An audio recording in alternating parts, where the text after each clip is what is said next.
আসসালামু আলাইকুম এভরিওয়ান, আশা করছি তোমরা সবাই ভালো আছো। আজকের এই ক্লাসে তোমাদের সকলকে স্বাগতম। এই ক্লাসে আমি পর্যায় সারণীর পরবর্তী অংশ নিয়ে আলোচনা করব। আজকের আলোচনার বিষয় হচ্ছে ইলেকট্রন বিন্যাসী যে পর্যায় সারণীর মূল ভিত্তি সেটা, এবং পর্যায় সারণীতে কিছু ব্যতিক্রম নিয়ে আলোচনা করব, এবং পর্যায় সারণীর মধ্যে যে পর্যায়ভিত্তিক ধর্মগুলো আছে সেগুলো নিয়ে আলোচনা করব। তো চলো শুরু করি। প্রথমে যদি আমি বলি যে পর্যায় সারণীর মধ্যে যে আমরা একটা ভিত্তি কাউন্ট করে বলতেছি, ইলেকট্রন বিন্যাসী হচ্ছে পর্যায় সারণী কি মূল ভিত্তি। তো এই কথাটা যদি আমি একটু ব্যাখ্যা করি, যেমন লিথিয়ামের ক্ষেত্রে যদি আমি চিন্তা করি, লিথিয়ামের পারমাণবিক সংখ্যা কত? লিথিয়ামের পারমাণবিক সংখ্যা হচ্ছে 3। তো লিথিয়ামের পরমাণুর যদি আমি পারমাণবিক সংখ্যা 3 এটাকে ইলেকট্রন বিন্যাস করি, তাহলে 1s2 2s1। তার মানে এর দ্বিতীয় শক্তি স্তরে একটা ইলেকট্রন বিদ্যমান, অর্থাৎ লিথিয়াম যে যদি আমি এইভাবে ডায়াগ্রামে দেখাই, তাহলে এটা যদি নিউক্লিয়াস হয়, নিউক্লিয়াস, তাহলে এখানে দুইটা ইলেকট্রন আর বাইরে একটা ইলেকট্রন আছে।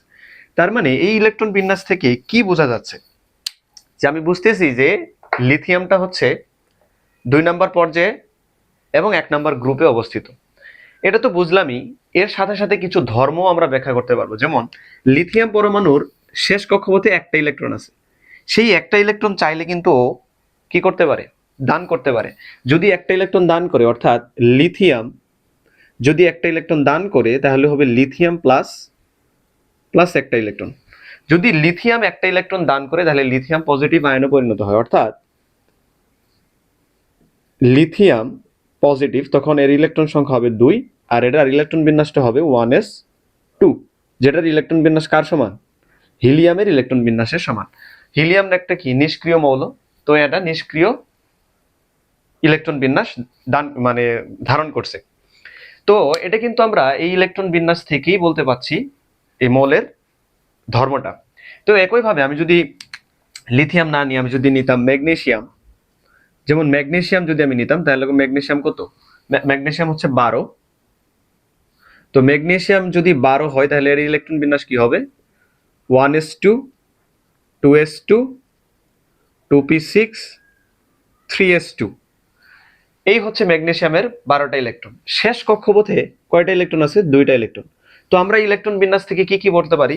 ম্যাগনেসিয়ামের পর্যায় হচ্ছে 3 নম্বর পর্যায়ের মৌল একটা, এবং তার গ্রুপ নাম্বার হচ্ছে 2। 2 নম্বর গ্রুপের 3 নম্বর পর্যায়ের মৌলটা হচ্ছে ম্যাগনেসিয়াম। তো এই ম্যাগনেসিয়ামের আরেকটা ধর্ম আমরা বলতে পারছি, যে ম্যাগনেসিয়াম যদি চায়, তাহলে ম্যাগনেসিয়াম 2টা ইলেকট্রন ত্যাগ করে কি হইতে পারে? ম্যাগনেসিয়াম 2+ আয়নে পরিণত হইতে পারে। তখন ম্যাগনেসিয়ামের ইলেকট্রন সংখ্যা কত হবে? তখন ম্যাগনেসিয়াম 2+ এর ইলেকট্রন সংখ্যা কত হবে? 2টা গেলে 10। এই 10টা কার ইলেকট্রন বিন্যাসের সমান? 1s2 2s2 2p6, যেটা কি নাকি নিয়নের ইলেকট্রন বিন্যাসের সমান। ওই যে নিয়নের ইলেকট্রন বিন্যাসের সমান। আর নিয়ন কি? নিয়ন একটা নিষ্ক্রিয় গ্যাস। তো এই নিষ্ক্রিয় মৌলের ইলেকট্রন বিন্যাস ধারণ করার জন্য ম্যাগনেসিয়াম 2টা ইলেকট্রন ত্যাগ করতে পারে। তাহলে আমরা ইলেকট্রন বিন্যাস থেকে আমরা ম্যাগনেসিয়ামের একটা ধর্ম বলে দিতে পারছি, যে এই 2টা ইলেকট্রন ত্যাগ করলে নিষ্ক্রিয় গ্যাসের ইলেকট্রন বিন্যাস ধারণ করতে পারে। ওকে, একইভাবে আমি যদি আরেকটা দেখাই, এখানে যদি একটু দেখাই যে ক্লোরিনের কথা চিন্তা করি। ক্লোরিন হচ্ছে কত? 17। ক্লোরিন 17। তো ক্লোরিনের ক্ষেত্রে আমি যদি একটু ইলেকট্রন বিন্যাসটা করি, তাহলে হবে 1s2 2s2 2p6 3s2 3p5। তার মানে ক্লোরিনের লাস্টের কক্ষপথে কয়টা ইলেকট্রন আছে? 7টা ইলেকট্রন আছে। লাস্টের কক্ষপথে আছে 7টা ইলেকট্রন। তো এই ক্লোরিন কি করবে? ক্লোরিন যদি একটা ইলেকট্রন রিসিভ করে, অর্থাৎ এই ক্লোরিন যদি একটা ইলেকট্রন গ্রহণ করে, তাহলে কি হতে পারে? ক্লোরাইড আয়নে পরিণত হতে পারে। তো এটা আমরা কিভাবে বুঝলাম? এখানে 7টা ইলেকট্রন আছে, আমরা একটু পরে জানবো পরের অধ্যায়ে। অস্টকের নিয়ম অনুসারে যদি শেষ কক্ষপথে 8টা ইলেকট্রন ধারণ করতে চায়, তাহলে নিষ্ক্রিয় মৌলের ইলেকট্রন বিন্যাসকে আর্গন। আর্গনের ইলেকট্রন বিন্যাস ধারণ করার জন্য যদি একটা ইলেকট্রন গ্রহণ করে, তাহলে এর ইলেকট্রন সংখ্যা কত হয়ে যায়? 18। তখন এর ইলেকট্রন বিন্যাসটা আর্গনের সমান হয়ে যায়, আর আর্গন একটা নিষ্ক্রিয় গ্যাস। তো একইভাবে আমরা বলতে পারছি যে ইলেকট্রন বিন্যাসই হচ্ছে পর্যায় সারণীর মূল ভিত্তি। ইলেকট্রন বিন্যাস থেকে আমরা পর্যায় সারণীতে তার অবস্থান বলতে পারছি, তার পর্যায় নাম্বার কত, গ্রুপ নাম্বার কত, এবং একই সাথে কিছু ধর্ম আমরা ব্যাখ্যা করতে পারছি। যে এটা ধাতু নাকি অধাতু, এটা ইলেকট্রন গ্রহণ করবে নাকি ইলেকট্রন ত্যাগ করবে। তো ইলেকট্রন যদি গ্রহণ করে কয়টা গ্রহণ করবে, আর যদি ত্যাগ করে তাহলে কয়টা ত্যাগ করবে। এখন আমরা একটু পর্যায় সারণীর ব্যতিক্রম নিয়ে আলোচনা করব। তো এটা একটু মুছে দিই। তো এবার আমরা আলোচনা করব যে পর্যায় সারণীর মধ্যে কিছু ব্যতিক্রম আছে। তো সেই ব্যতিক্রমগুলা নিয়ে আলোচনা করি, কিছু মৌলের অবস্থানগতভাবে ব্যতিক্রম। তো প্রথমে যদি আমি আসি এই গ্রুপ ওয়ান, এই গ্রুপ ওয়ানকে আমরা বলি কি, গ্রুপ ওয়ানকে আমরা বলি গ্রুপ ওয়ান, এটাকে আমরা বলতেছি কি ক্ষার ধাতু। গ্রুপ ওয়ানের সকল মৌলগুলাকে ক্ষার ধাতু বলতেছি। তো ক্ষার ধাতু বলার কারণ হচ্ছে এগুলা পানির সাথে বিক্রিয়া করে ক্ষার উৎপন্ন করে। আচ্ছা, ভালো কথা। তো এর মধ্যে একটা মৌল আছে সেটা ব্যতিক্রম, সেটা হচ্ছে হাইড্রোজেন। এই হাইড্রোজেনটা ধাতু না, এটা হচ্ছে অধাতু। এই হাইড্রোজেন অধাতু হওয়া সত্ত্বেও তীব্র ক্ষার ধাতুর সাথে অবস্থান করছে। কিন্তু কেন, এটা একটু দেখি। যেমন হাইড্রোজেনের ইলেকট্রন বিন্যাসটা যদি আমি একটু দেখি, হাইড্রোজেন হচ্ছে 1, তার মানে 1s1। হাইড্রোজেনের অবস্থান হচ্ছে 1 নম্বর পর্যায়ে, 1 নম্বর গ্রুপে। কিন্তু হাইড্রোজেন হচ্ছে নিজে একটা কি অধাতু। তো এটা কিছু ধর্ম আবার ক্লোরিনের সাথেও মিলে যায়। যেমন ক্লোরিন যদি আমি চিন্তা করি, মানে হ্যালোজেনের মধ্যে কি কি আছে, fluorine, chlorine, bromine, fluorine, chlorine, bromine, iodine, এগুলো হচ্ছে সব হ্যালোজেন। তো এই হ্যালোজেনের ইলেকট্রন বিন্যাসের থেকে আমি যদি একটু ফ্লোরিনেরটা করি, ফ্লোরিন হচ্ছে কত, ফ্লোরিন হচ্ছে 9। তো ফ্লোরিনের ইলেকট্রন বিন্যাসটা আমি যদি একটু দেখি, 1s2, 2s2, 2p5। তার মানে এই হ্যালোজেনের একটা ইলেকট্রন দরকার। শেষ কক্ষপথে কয়টা ইলেকট্রন আছে, 7টা। 8টা হওয়ার জন্য আর একটা ইলেকট্রন দরকার। যেমন ক্লোরিন বা ফ্লোরিন হ্যালোজেন গুলা একটা ইলেকট্রন রিসিভ করে, ঠিক তেমনি ভাবে এই হাইড্রোজেন একটা ইলেকট্রন গ্রহণ করতে পারে অধাতুর মতো আচরণ করে। কিন্তু এই অধাতুর মতো আচরণ করার থেকেও ও মানে এই ক্ষার ধাতুর মতো আচরণটা একটু বেশি করে, এজন্য হাইড্রোজেনের অবস্থানটা কোথায় দেওয়া হয়েছে, গ্রুপ ওয়ানে।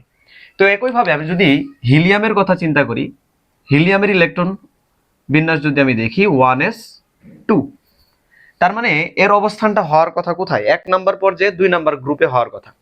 1 নম্বর পর্যায়ে 2 নম্বর গ্রুপে হওয়ার কথা, গ্রুপ হওয়ার 2 এ হওয়ার কথা, কিন্তু এর অবস্থান কোথায়, এর অবস্থান হচ্ছে গ্রুপ 18-এ দেওয়া, গ্রুপ 18-এ। আচ্ছা, হিলিয়ামের ইলেকট্রন বিন্যাস থেকে আমরা একটা জিনিস দেখতেছি, প্রথম কক্ষপথে ইলেকট্রন সংখ্যা দ্বারা ফিল আপ, অর্থাৎ 2টা ইলেকট্রন থাকা দরকার, প্রথম কক্ষপথে 2টা ইলেকট্রনই আছে। তার মানে এই হিলিয়ামের ইলেকট্রন বিন্যাসটা যদি আমি একটু দেখি, তাহলে সুস্থিতিশীল একটা ইলেকট্রন বিন্যাস। এজন্য হিলিয়ামের নিষ্ক্রিয় গ্যাসের গ্রুপে রাখা হয়েছে, হিলিয়ামকে 2 নম্বর গ্রুপে মৃৎ ক্ষার ধাতুর সাথে রাখা হয়নি। তো হিলিয়ামের বৈশিষ্ট্য থেকে বোঝা যায় হিলিয়াম এই মৃৎ ক্ষার ধাতুর মতো আচরণ করে না, এজন্য নিষ্ক্রিয় গ্যাসের মতো আচরণ করে বিধায় এখানে হিলিয়ামের অবস্থান গ্রুপ 18-তে দেওয়া হয়েছে। এটা একটা ব্যতিক্রম। আরেকটা ব্যতিক্রম যদি আমি বলি, যেমন এখানে 6 নম্বর পর্যায়ে 3 নম্বর গ্রুপ, এখানে কি ল্যান্থেনাইট সিরিজ 6 নম্বর পর্যায় এবং 3 নম্বর গ্রুপ ল্যান্থেনাইট সিরিজ, আর 7 নম্বর পর্যায়ে 3 নম্বর গ্রুপে হচ্ছে অ্যাক্টিনাইট সিরিজ। তো এই দুইটা সিরিজের ক্ষেত্রে যদি আমি দেখি, প্রথমে হচ্ছে ল্যান্থেনাইট সিরিজ, ল্যান্থেনাইট সিরিজ আমি যদি একটু বলি, এটা হচ্ছে ল্যান্থেনাইট, ল্যান্থেনাইট। এই ল্যান্থেনাইট সিরিজটা শুরু হয়েছে 57 থেকে 71 পর্যন্ত। এই 57 থেকে 71 পর্যন্ত 15টা মৌল নিয়ে যে সিরিজ গঠিত, সেটা হচ্ছে কি ল্যান্থেনাইট সিরিজ। এই ল্যান্থেনাইট সিরিজকে আলাদাভাবে দেখানোর কারণ হচ্ছে এই 6 নম্বর পর্যায়ে 3 নম্বর গ্রুপের যে মৌলগুলার, এগুলার মধ্যে ধর্ম একদমই সেম প্রায়। তো এদের ধর্ম যদি প্রায় সেমই হয়, তাহলে এখানে অবস্থান করাইলে এই পর্যায় সারণীর এইটুকু অংশ ওইদিকে চলে যেত, এখানে 15টা মৌল বস্তু আরো, তাহলে পর্যায় সারণীর একটা সৌন্দর্য নষ্ট হয়ে যেত। এজন্য এই ল্যান্থেনাইট সিরিজ, একইভাবে অ্যাক্টিনাইট সিরিজটা যদি আমি লিখি, অ্যাক্টিনাইট,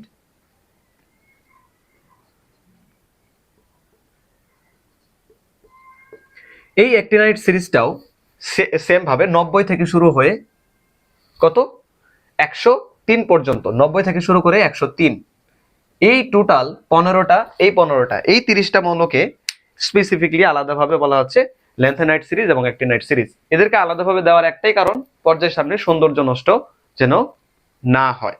তো এবার আমরা আসব পর্যায় সারণীর কিছু মৌলের পর্যায়বৃত্ত ধর্ম। তো আমরা দেখলাম পর্যায় সারণীর অবস্থানগত কারণ এবং কিছু ব্যতিক্রম। এবার আসবো পর্যায়ভিত্তিক ধর্ম। তো এই পর্যায়ভিত্তিক ধর্মের মধ্যে স্পেশালি কিছু ধর্ম আছে যেগুলো আমাকে দেখতে হবে।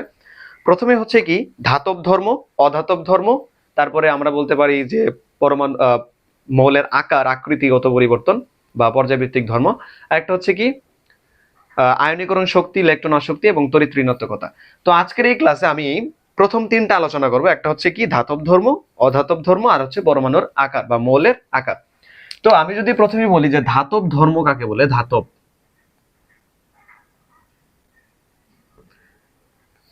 এই ধাতব ধর্মটা এই পর্যায় সারণীতে পর্যায়ক্রমিক ভাবে আবর্তিত হয়, এজন্য একে বলা হয় পর্যায় ভিত্তিক ধর্ম। তো এই ধাতব ধর্ম বোঝার আগে আমাকে বুঝতে হবে যে ধাতু কোনগুলা আর অধাতু কোনগুলা। বললেন ধাতু কাকে বলে?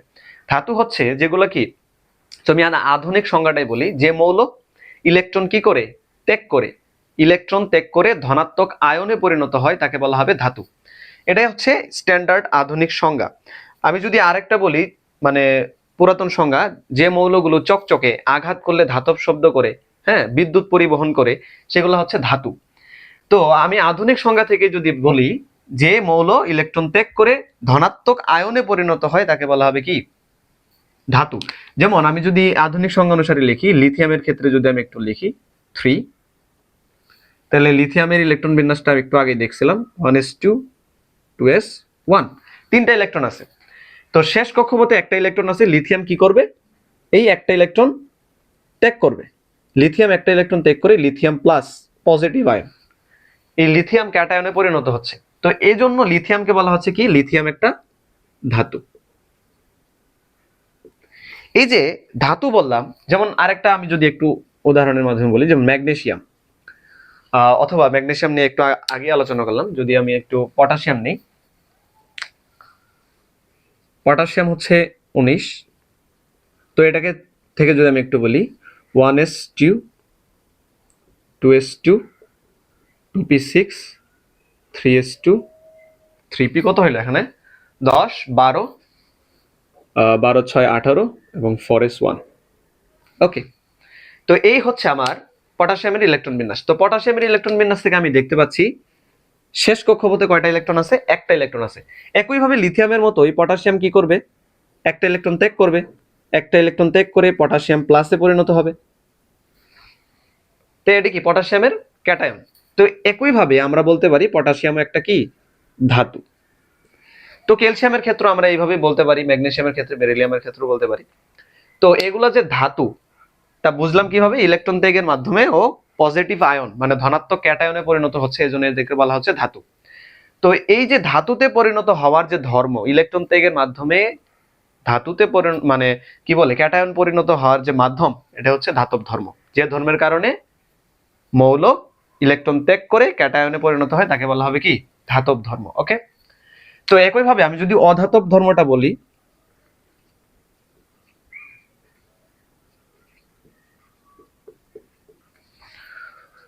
অধাতব ধর্মটা বলি, তার আগে অধাতুটা বলি। অধাতু হচ্ছে যেগুলা কি দেখতে চকচকে না, আঘাত করলে ধাতুর মতো শব্দ করে না, বিদ্যুৎ পরিবহন করে না, তাদেরকে বলা হবে কি অধাতু। আর যদি আধুনিক সংজ্ঞা অনুসারে বলি, তাহলে বলবো যে মৌল ইলেকট্রন গ্রহণ করে ঋণাত্মক আয়ন অর্থাৎ অ্যানায়নে পরিণত হয় তাদেরকে বলা হবে অধাতু। যেমন আমি যদি প্রথমেই বলি, বলবো হচ্ছে অক্সিজেনের ক্ষেত্রে বলি, অক্সিজেন কত 8। তো অক্সিজেনের ইলেকট্রন বিন্যাসটা যদি করি 1s2 2s2 2p4, এই হচ্ছে অক্সিজেনের ইলেকট্রন বিন্যাস। অক্সিজেনের শেষ কক্ষপথে ইলেকট্রন আছে কয়টা, 6টা। এই যে 2টা আছে এখানে আর এখানে 4টা, তার মানে শেষ কক্ষপথে কয়টা ইলেকট্রন, 6টা ইলেকট্রন। তো অক্সিজেনের শেষ কক্ষপথে যদি 6টা ইলেকট্রন থাকে, তাহলে অষ্টক পূরণের জন্য আরো অক্সিজেনের 2টা ইলেকট্রন প্রয়োজন। তো অক্সিজেন কি করবে, 2টা ইলেকট্রন রিসিভ করবে। তো অক্সিজেন যদি 2টা ইলেকট্রন রিসিভ করে, অক্সিজেন 2 মাইনাস 2টা ইলেকট্রন গ্রহণ করলো, তো অক্সিজেন 2 মাইনাসে পরিণত হলো, অর্থাৎ ক্যাটায়নে অ্যানায়নে পরিণত হইলো। তো অক্সিজেনের যে অ্যানায়নে পরিণত হইলো, এটাই হচ্ছে অক্সিজেনের কি অধাতব ধর্ম। যে ধর্মের কারণে ইলেকট্রন গ্রহণ করে কি করে ঋণাত্মক আয়ন অর্থাৎ অ্যানায়নে পরিণত হয় তাদেরকে বলা হবে কি অধাতব ধর্ম। তো একইভাবে আমরা ক্লোরিনের ক্ষেত্রেও দেখতে পারি। ক্লোরিন কত 17। তো ক্লোরিনের ক্ষেত্রে যদি আমি একটু দেখি, ক্লোরিনের ক্ষেত্রে 1s2 2s2 2p6 3s2 3p5। তার মানে শেষ কক্ষপথে 7টা ইলেকট্রন আছে, শেষ কক্ষপথে আছে 7টা ইলেকট্রন, আর একটা ইলেকট্রন গ্রহণ করে ক্লোরিন কি করবে, ক্লোরিন একটা ইলেকট্রন রিসিভ করবে, রিসিভ করে ক্লোরাইড আয়নে পরিণত হবে। এটাও কি ক্লোরাইডের অধাতব ধর্ম। তো একইভাবে আমরা কিন্তু ধাতব ধর্ম এবং অধাতব ধর্ম বুঝতে পারি। তো এবার আমরা আসবো যে পরমাণুর আকার বা পারমাণবিক ব্যাসার্ধ নিয়ে কি আলোচনা আছে। তো এটা একটু মুছে দেই।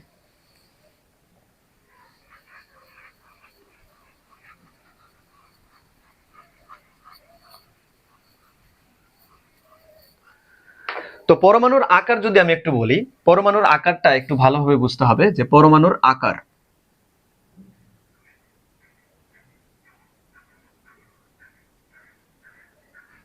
বা এটাকে বলা হচ্ছে পারমাণবিক ব্যাসার্ধ।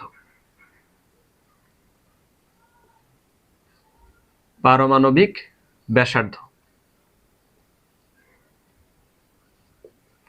ওকে। অ্যাটমিক রেডিয়াস যেটাকে বলে, ওকে। তো সাইজ অফ অ্যাটম যদি আমি বলি, এটা দুইটা স্টেপে যদি আমি বিভক্ত করি, একটা হচ্ছে গ্রুপ ওয়াইজ,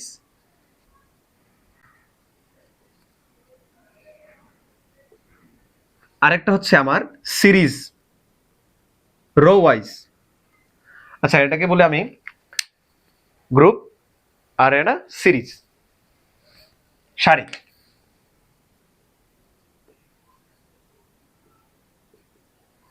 তো প্রথমে আমি যদি একটু সিরিজ মানে পর্যায় যদি কল্পনা করি, পিরিয়ড। তো এখন যদি আমি বলি পর্যায়ের বাম থেকে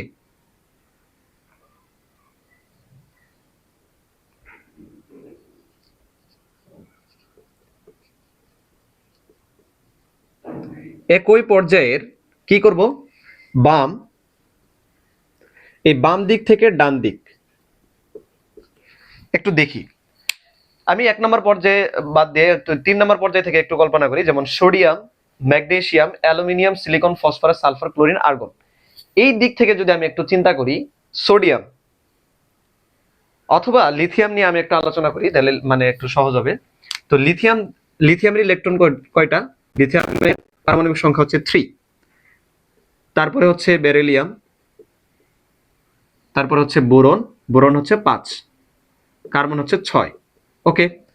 তো আমি একটু দেখি এই যে লিথিয়ামের ইলেকট্রন বিন্যাসটা যদি আমি একটু দেখাই, প্রথম 2টা ইলেকট্রন, তারপরে কয়টা ইলেকট্রন, একটা।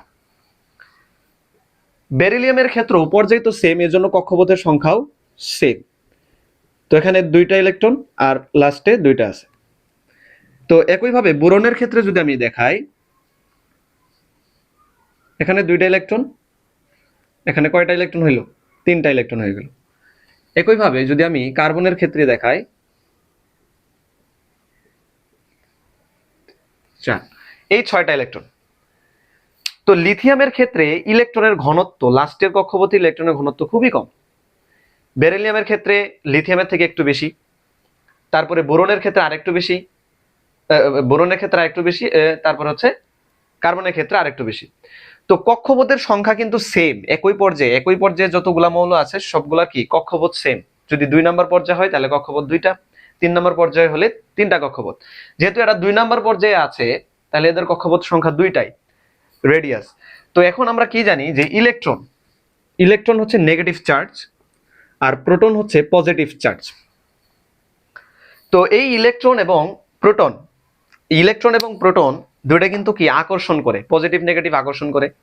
তো এখন আমি একটা কথা বলি, বাইরের কক্ষপথে যে কয়টা ইলেকট্রন থাকে নিউক্লিয়াসের ঠিক সেই কয়টাই কি থাকে, প্রোটন থাকে। যদি বাইরে 2টা ইলেকট্রন থাকে, ভিতরে যদি 2টা প্রোটন থাকে, এটার আকর্ষণ বেশি হবে নাকি বাইরে যদি 5টা থাকে ভিতরেও যদি 5টা থাকে এটার আকর্ষণ বেশি হবে? অবভিয়াসলি নিচেরটার আকর্ষণ বেশি হবে। তো আকর্ষণ যত বেশি হবে তাহলে কি, একটা জিনিস আমি চিন্তা করি, ধরো এই জিনিসটাকে টানতেছে, যত আকর্ষণ বৃদ্ধি পাবে এদের কি কাছাকাছি আসার প্রবণতা বৃদ্ধি পাবে। তার মানে আমি বাম থেকে যত ডান দিকে যাচ্ছি পরমাণুর কক্ষপথের ইলেকট্রন সংখ্যা বৃদ্ধি পাচ্ছে। একইভাবে কি করছে, নিউক্লিয়াসের মধ্যে যে প্রোটন সংখ্যা আছে সেটাও বৃদ্ধি পাচ্ছে। তার মানে কি প্রোটন সংখ্যা বৃদ্ধি পাচ্ছে আর হচ্ছে ইলেকট্রন সংখ্যা বৃদ্ধি পাচ্ছে। এই ইলেকট্রন এবং প্রোটনের আকর্ষণও বৃদ্ধি পাচ্ছে। এর ফলে রেডিয়াসটা, অ্যাটমিক রেডিয়াসটা কি ডিক্রিজ হচ্ছে। তো অ্যাটমিক রেডিয়াস যদি ডিক্রিজ হয় তাহলে কি পরমাণুর আকারটা কি আস্তে আস্তে ছোট হবে। তাহলে এটা আমরা বলতে পারি যে একই পর্যায়ের যদি বাম থেকে ডান দিকে যায় তাহলে কি হবে, একই পর্যায়ের বাম থেকে ডান দিকে গেলে আকার হ্রাস পাবে,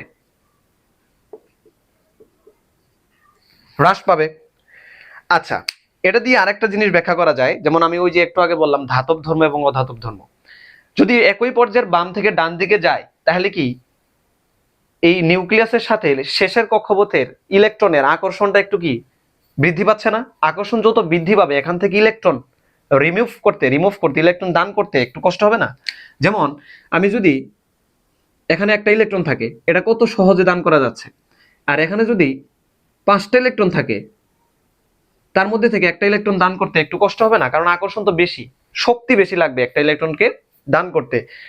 তো একইভাবে ধাতব ধর্মের ক্ষেত্রে আমরা বলবো কি, যে ধাতু যত তাড়াতাড়ি ইলেকট্রন দান করতে পারে তাকে বলা হবে কি বেশি সক্রিয় ধাতু, সেই ধাতুর ধাতব ধর্ম বেশি। তাহলে আকার যদি হ্রাস পায় তাহলে ধাতব ধর্ম কি পাবে, অবশ্যই হ্রাস পাবে।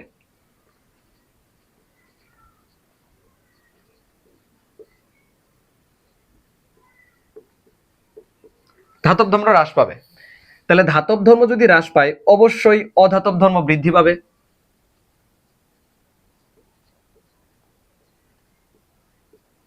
অধাতব ধর্ম বৃদ্ধি পাবে।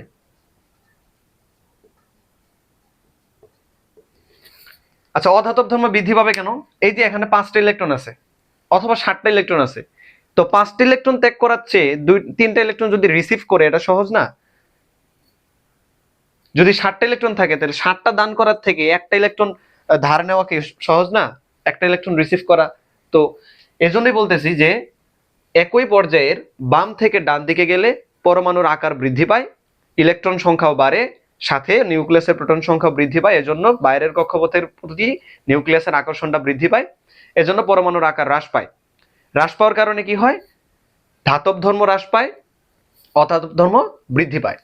একইভাবে আমি যদি গ্রুপ ওয়াইজ চিন্তা করি, যেমন একটা গ্রুপ যদি চিন্তা করি,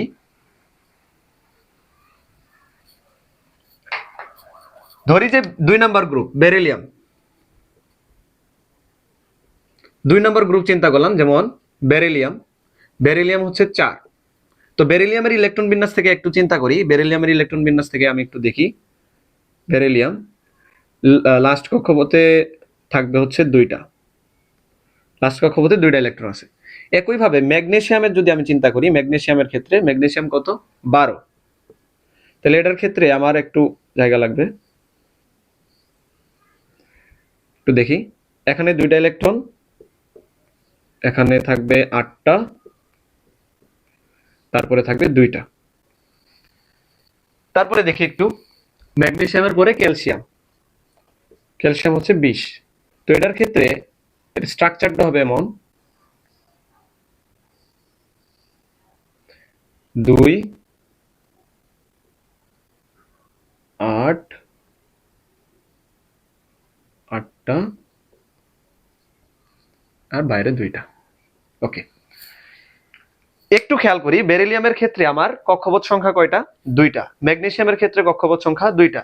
ক্যালসিয়ামের ক্ষেত্রে কক্ষপথ সংখ্যা কয়টা, 3টা। সরি 1 2 3 4টা। তার মানে এখানে 2টা, এখানে 3টা, এখানে 4টা।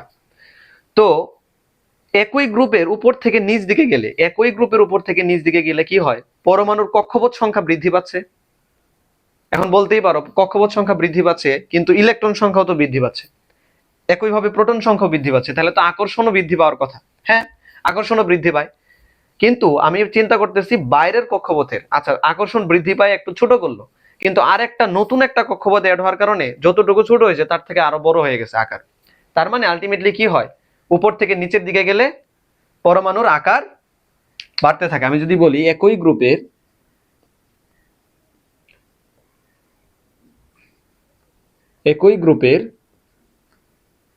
উপর থেকে নিচে, একই গ্রুপের উপর থেকে যদি নিচে যায় তাহলে কি হয়, পরমাণুর আকার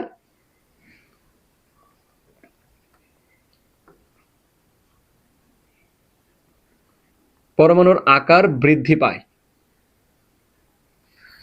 পরমাণুর আকার বৃদ্ধি পায়। তাহলে পরমাণুর আকার যদি বৃদ্ধি পায়, একটু চিন্তা করি, এই নিউক্লিয়াসের সাথে 2 নাম্বার কক্ষপথের যতটা অ্যাট্রাকশন, এই নিউক্লিয়াসের সাথে শেষ কক্ষপথে 3 নাম্বার 4 নাম্বার কক্ষপথের আকর্ষণ কি সেমই হবে না। মানে একটা চিন্তা করো, এখানে পজিটিভ আয়ন আছে, এখানে নেগেটিভ আয়ন আছে, যত কাছাকাছি আছে কি, একটা চুম্বকের ক্ষেত্রে চিন্তা করো, চুম্বকের একটা রেঞ্জ আছে, হ্যাঁ, রেঞ্জের মধ্যে যদি আসি তাহলে অ্যাট্রাকশন আস্তে আস্তে বৃদ্ধি পায়। তো আমি যদি যত দূরে যাব তত আকর্ষণ বৃদ্ধি পাবে, মানে হ্রাস পাবে। যদি অ্যাট্রাকশনটা ফিল কম হয় তাহলে এখান থেকে কি ইলেকট্রন দান করাটা খুব সহজ হবে। তাহলে আমি বলতে চাচ্ছি এটাই, যে এখানে খুব সহজেই ইলেকট্রন কি করতে পারবে, ক্যালসিয়াম 2টা ইলেকট্রন দান করতে পারবে, ম্যাগনেসিয়াম 2টা ইলেকট্রন বেরিলিয়ামের আগে দান করতে পারবে, কারণ এখানে অ্যাট্রাকশন ফোর্স কম, এজন্য ও তাড়াতাড়ি ইলেকট্রন রিমুভ করতে পারবে। তার মানে এর কি ধাতব ধর্ম বৃদ্ধি পাচ্ছে। একই গ্রুপের উপর থেকে নিচের দিকে গেলে ধাতব